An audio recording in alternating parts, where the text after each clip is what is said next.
गोर लगै छी। हम चमचम मैथिली गीत में अहाँ सबके स्वागत करै छी। आइ हम जितिया के गीत एगो कहै छी तऽ अहाँ सब ई गीत देखब सुनब और हमर चैनल के सब्सक्राइब वीडियो के लाइक जरूर कर देबै।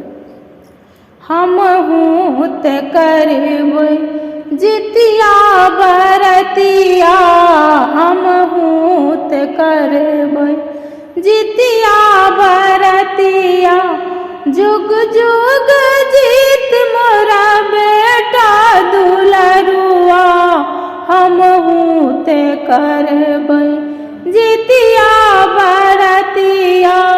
जितवाहन के देल मोरा बेटा, जितवाहन के देल मोरा बेटा, बेटा के देखी जुड़ाई मोर कलेजा, बेटा के देखी जुड़ाई मोर कलेजा।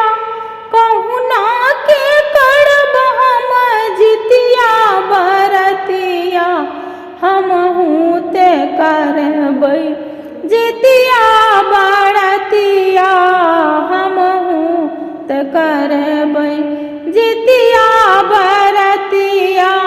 अष्टमी के हम निर्जल रहबै, अष्टमी के हम निर्जल रहबै, जितवाहन के मन सँ पूजबै, जितवाहन के मन सँ पूजबै।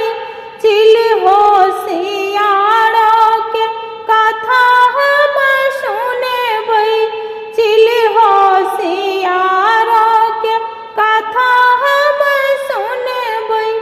कथा सुनब हम संझा के बेरिया, हमहूँ ते करबै जितिया बरतिया, हमहूँ ते करबै जितिया बरतिया।